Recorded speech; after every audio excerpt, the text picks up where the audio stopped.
Warning: some contents may be disturbing. Viewer discretion is advised.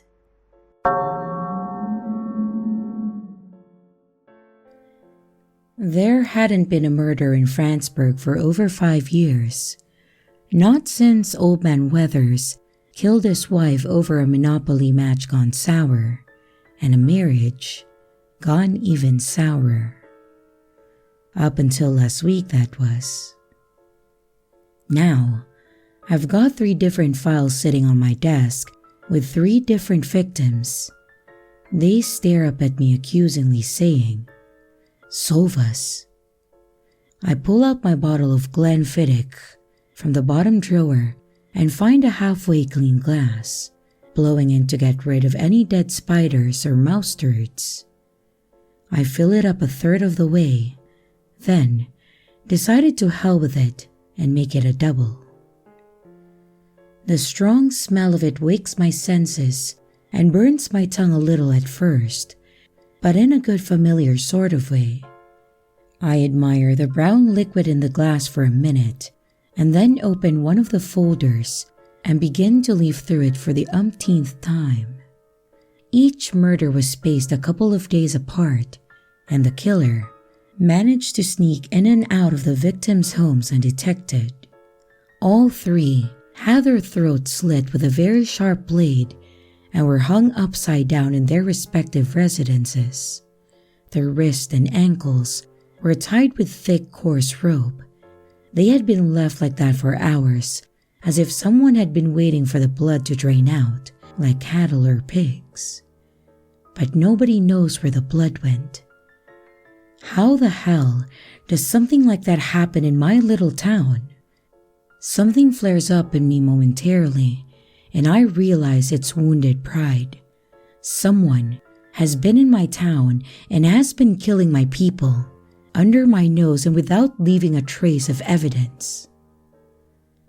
Maybe you just can't find the evidence because you're an amateur, a hack, probably. I questioned a lot of people as one does, started with those closest to the victims, and worked my way outward trying to make connections. But murder isn't something that I have a lot of experience with. Liars, though. Liars, I can tell from a mile away. When you've been a cop long enough, you can pick 'em out easy enough. It's an acquired skill. The victims were young, in their 20s. People kill people they know. So who knew all 3 victims? Who had a motive to kill them? And how did they do it without getting caught? The first question requires some digging. It means interviews with people who don't want to talk. And I visit each victim's closest friends and family members. I find out that the 3 were all loners, with very few friends, at least not in real life. Not only that, but they knew each other. My suspicion that the murders are connected becomes a certainty. I look deeper into their lives, sussing out any details that I can find. They were all gamers, professional ones apparently, not something I had thought possible. To my surprise, when I ask about the details, the answer is always the same. Each victim was obsessed with a computer game called League of Legends. More questions lead to more answers, and eventually, after a lot of puzzle pieces coming together, I figured out how the victims were all connected. It turns out they were all in a clan together, which means they play the game together as a team. Teams in League of Legends are made up of 5 members, so that leaves 2 more people out of there, who are either potential victims or potential murderers. I have to find the other members of the clan. The 2 are like missing pieces from a jigsaw puzzle, and without them, I can't see the whole picture. So I track them down. Sarah Green is the first. She seems pleasant enough, and after inviting me inside for coffee, We talk for almost an hour, and she responds candidly and with concern for her deceased friends, but gives no useful information. "Can I get you another refill, detective?" she asked after I drained my second cup of coffee. "No, that's all right. I think I've imposed on you long enough." She walks me to the door after that and says she hopes that I will be able to find some answers. I thank her, still unsure what to make of her, and I move on to the next interview. Terry Wentworth is a chubby man with a ponytail and thick glasses. He has a patchy goatee which attempts unsuccessfully to hide a double chin with an unfortunate butt-looking cleft running down the center of it. I find myself trying not to look at it, as if to do so would be rude. "What can I do for you, officer?" he asked, looking annoyed. "I understand you played a game with these people," I say, showing him pictures of the victims. He cringes slightly. "A computer game called League of Legends, is that correct?" Yeah? So what? I played with them." Something is off already. I can tell he is more nervous, more defensive than he needs to be. But then again, some people have bad social anxiety. Maybe he's just an anxious type. "Any infighting in the clan, Terry? Problems between members?" Nope, no, I don't think so." His palms are sweating heavily, and he wipes them on his pants, leaving huge damp spots on his upper thighs. I decide to take him down to the station, make him sweat a bit more. It works. After an afternoon in that hot box, the bastard starts talking. "Sarah, it was all her idea. I didn't even do it. It was her." This is after hours of coaxing and threatening. His shirt, now completely drenched in sweat, his hair dripping like he has just stepped out of the shower. I mentioned Sarah again, saying that he was probably going to kill her next, and the guy finally cracks and turns on her. "I just found out about it and I couldn't stop her. It was already too late. Everything had already—" Slow down. Slow down. Take a deep breath. Just calm down for a second and tell me what happened. You said it was her? She killed them?" He takes a deep, trembling breath and goes on. "No, she wasn't capable of that. Neither was I. But we weren't going to make it anywhere in the tournaments unless she could bring on a couple new pros. Real talent, I mean, not just friends who happen to play. The two of us were top-notch, but we couldn't carry the clan anymore. We kept getting knocked out early in the big tournaments." "You mean you had them killed over a video game?" "It's not just a game. There's thousands of dollars up for grabs, man. You have no idea. Millions if you're world class. And we could have been, if not for them. But like I said, it wasn't my idea. She set it all up. I didn't find it until later when I asked her." "Ask her what?" "Where the hell everybody was. They all just started disappearing, and new players started showing up to practice. First it was Lisa, then Graham went permanently AFK. Finally, she told me Wayne wasn't cutting it either, that he'd have to disappear next."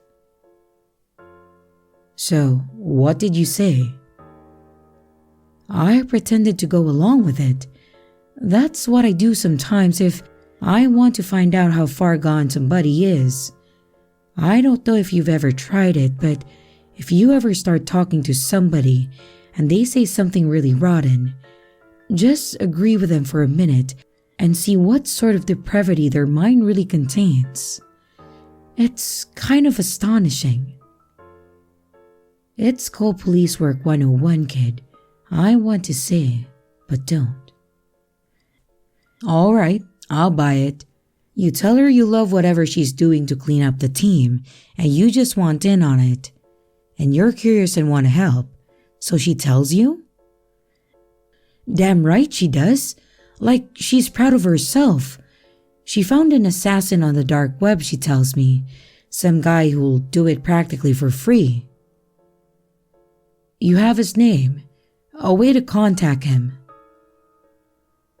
I try hard not to show my hand, but I'm getting excited at the prospect of catching this guy, and my questions come a little too fast, making him bristle momentarily.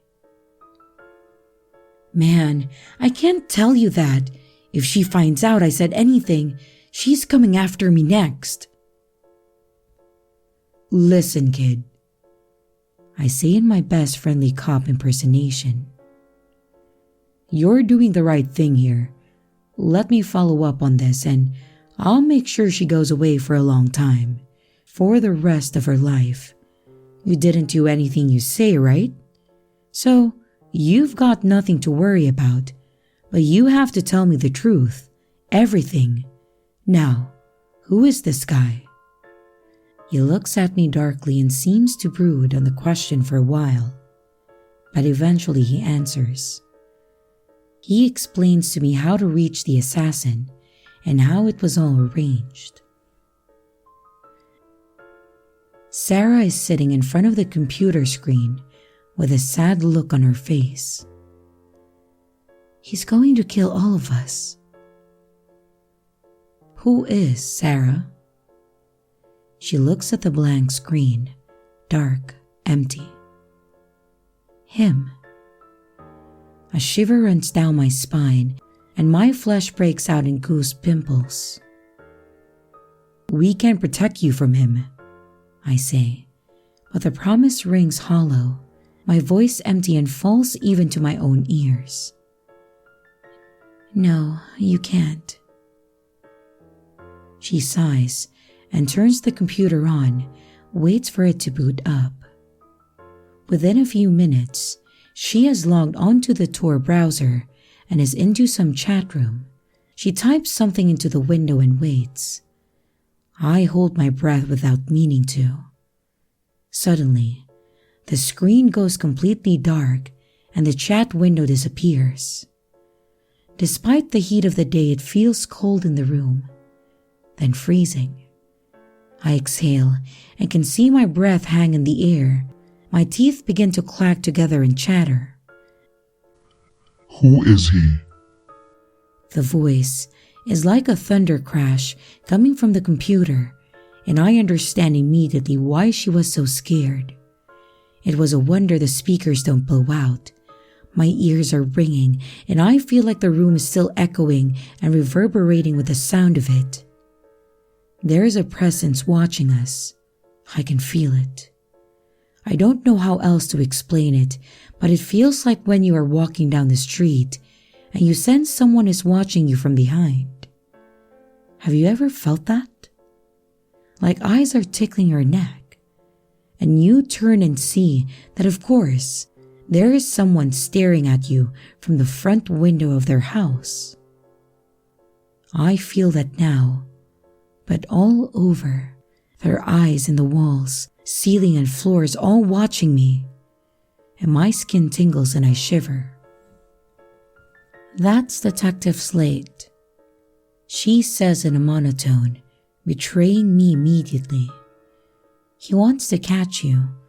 I told him that's silly, but he doesn't listen. The young woman's face is visible in the reflection of the monitor, and I see her eyes staring far off into the distance, as if she is hypnotized. Then that deep voice begins to speak again, and I find myself unable to do anything but listen. Look into the darkness, Detective Slate. Don't you want to experience it for yourself? Don't you want to sleep, Detective? Aren't you tired? Suddenly, out of nowhere, there are 5 men grabbing me and wrestling me to the floor. My heart is beating out of my chest and I am stunned to see that my service revolver is in my hand, clenched tight in my fist. Yet, I have no memory of removing it from its holster. The coldness of the barrel touches my temple, and my fingers is on the trigger, trying desperately to pull it, despite my terrified brain pleading for it to listen, to stop, to relax. I don't want to die. I don't want to die. And yet my index finger continues to squeeze down on the trigger as if possessed. My old partner Stevie, who has gotten there first, is wrestling with me desperately and finally manages to pry my hand from the gun. Later, I try to explain to them that it wasn't me, that I didn't want to do it. Something made me do it. He made me do it. I look up and see Sarah is now banging her head down hard against the steel table. As if she has no control over herself, she brings her face down again and again, and blood begins to spatter and spray. Parts of her face shear off, exposing muscle and bone beneath. And still, she doesn't stop.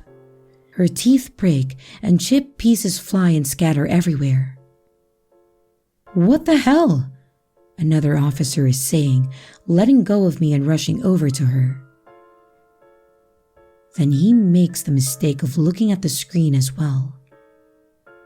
In rapid motion, too quickly for anyone to stop him, he pulls his pistol from the holster, cocks it, and holds the gun up to his temple. The blast is deafening in the small cement-walled room.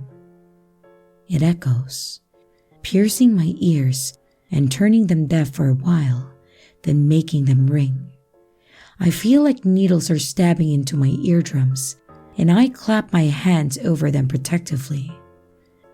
But then, my eyes betray me and I find my gaze drifting back to the beckoning blackness of the computer screen, as if a siren song for that sense is calling me to stare at the darkness of that empty black rectangle. One very savvy officer who has been watching everything with wide eyes from the doorway runs in. He was not in an angle where he could see the screen and seems unaffected by it. He slams the laptop shut and then picks it up and throws it hard on the floor where it breaks to pieces. Then, he brings his foot down on it, hard. He crunches it beneath his polished black shoe and looks up at us with a sweating, anxious face. "I'm sorry, boss," he says to me, looking worried for his job. On an ordinary day, he would have every right to be. But today is no ordinary day. I had to. Don't apologize. You just saved all of our lives. Thank you. We look around the room and take in the bloodbath which surrounds us. An officer dead from a self-inflicted gunshot wound to the head. A suspect or witness dead, while in our custody from repeated blunt force injuries to her face, also self-inflicted. Officers began to crowd the room from the pit where they were stationed at their desk when the gunshot went off. People are asking 1,000 questions, and I don't know what to tell them, or what I even believe myself. The captain sends me home without pay, pending an investigation. It doesn't matter how many people vouch for me, how many saw the madness for themselves.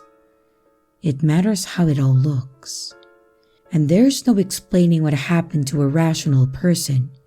Even I can hardly believe it, and I witnessed it myself. I try to catch a dark web hired assassin and discover that he was no ordinary hired gun. No simple mercenary. The thing Sarah hired to kill her fellow clan members was something else. Something we as humans don't have a word for it yet, or any understanding of. Something that is spilling over into our world from another, and feeds on our flesh and blood. Somehow, I have to stop him.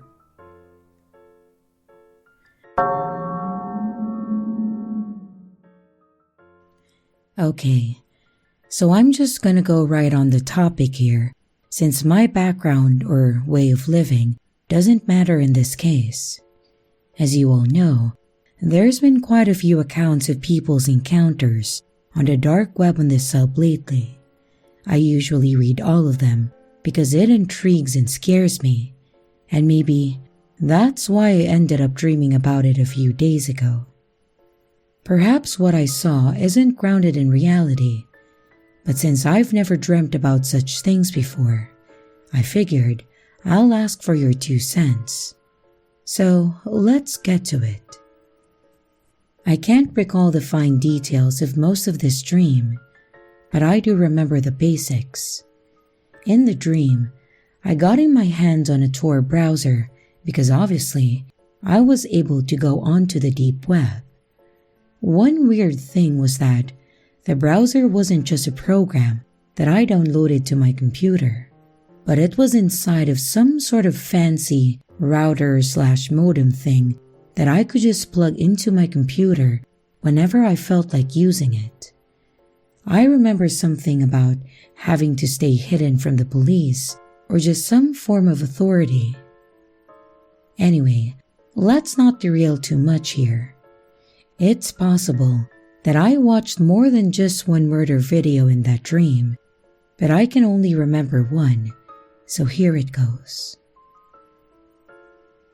The video was filmed by what I assumed to be a man and a woman, judging from their voices, who had kidnapped 2 young women and held them bound in a dark room. The victims were laying down on their sides, and I really wasn't able to see the surroundings in the room. The camera lights only hit the 2 victims. I remember how I thought it was remarkable how stoic these women acted towards their kidnappers, despite being in such a situation. And I felt some sort of hope at that thought, a notion that whatever these kidnappers did to them, they wouldn't go down so easily. Even if their video was disturbing so far, I didn't actually feel like the kidnappers had anything on these women. I felt like they would be okay despite everything.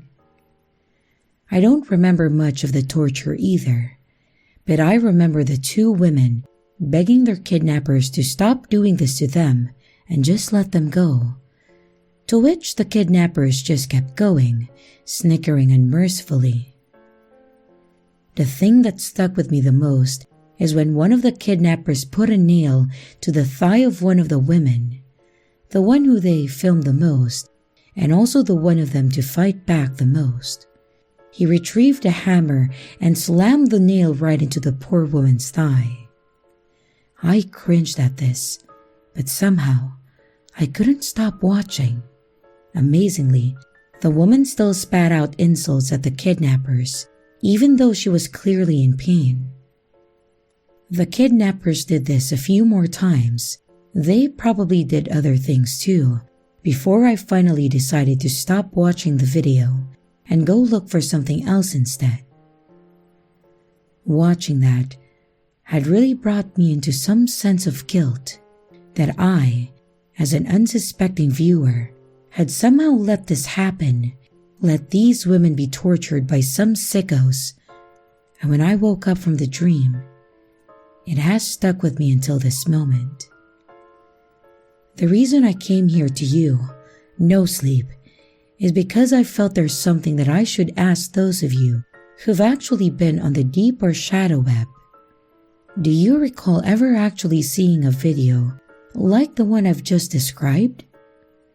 It's probably stupid of me, but I can't help but wonder where this dream even came from, since I've never dreamt about such things before that I can remember, and if there might be some truth to it.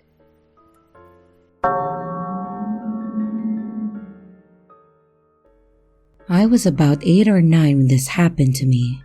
At that time, using a computer was still a new thing for me.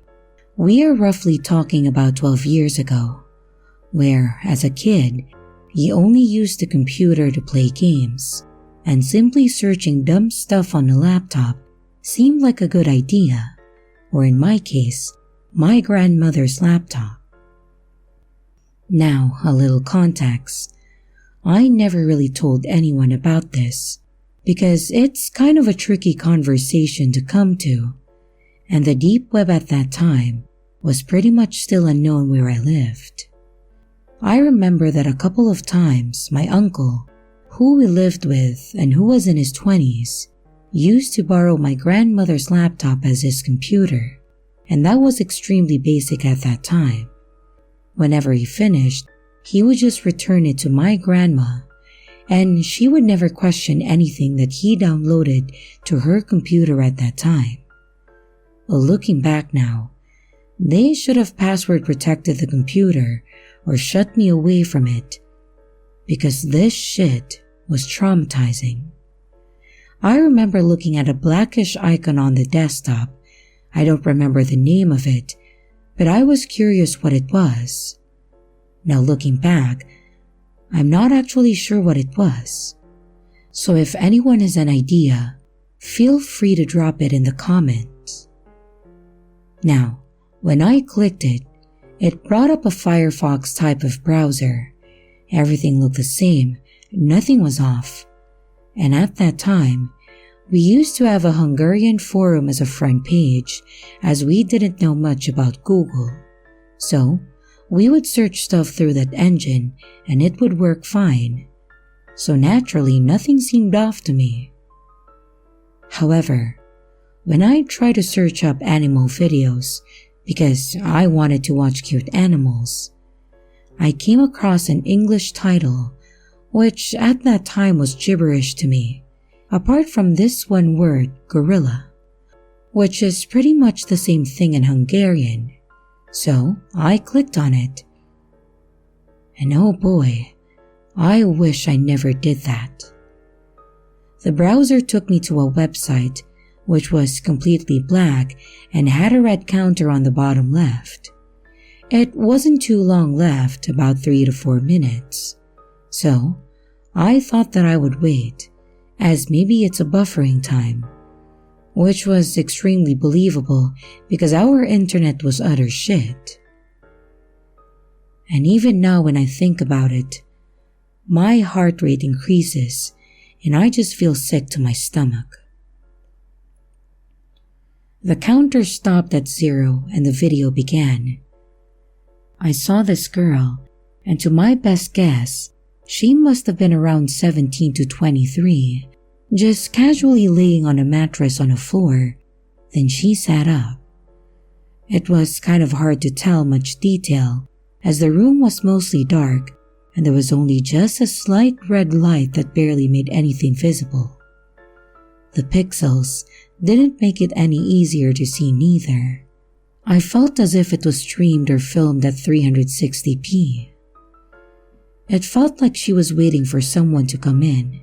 She was completely naked, and it gave off the vibe that she was paid to do the deed, or at least that's how it came off. But suddenly, a chair door was pulled up on the left side of the screen, and I saw a gorilla walk out. At this time, my heart was beating so fast that I was surprised that I didn't pass out. All the alarms were going off, but me as a dumb-ass 8-year-old, I wanted to continue the video. The gorilla first seemed shocked. Then, it became extremely aggressive and it charged at the girl. It was clawing at her eyes and ripping her chest off, and I saw the blood drip everywhere. And the gorilla started eating the body, which was by now motionless. The shock wore off, and that's when I said, "Nope," and closed down the laptop very quickly. I sat in the corner and cried for a good half an hour, and I realized that I should have probably closed the tab so that I don't get told off. With my shaky hands, I opened the laptop and I was met with a lost connection to the server error page. I could never erase this shit out of my head and always dreamt about it at that time as it gave me big time trauma. But until this day, I'm scared to share this story with anyone because I don't want them to think that I was a psycho and just made up this story because I want attention or something else. Please, if you ever saw this and got scarred for life, please, for the love of God, tell me that I wasn't the only one who saw this. And here are the top comments from my last video.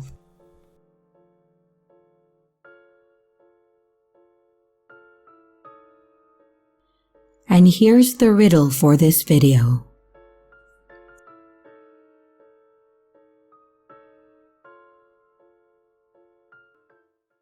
Hello everyone, it's your creepy sister here.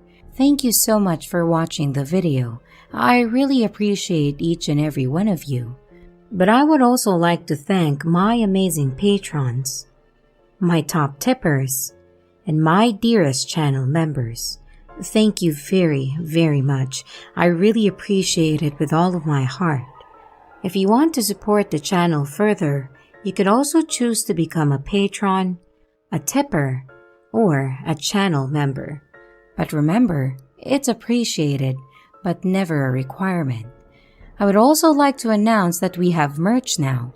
The link is in the description of the video, along with all my other social media links, like my Discord server, Twitter, Instagram, and others. You can connect with me and send your stories there. And don't forget to like and subscribe if you haven't yet, and comments are highly appreciated. And remember, your fear feeds me.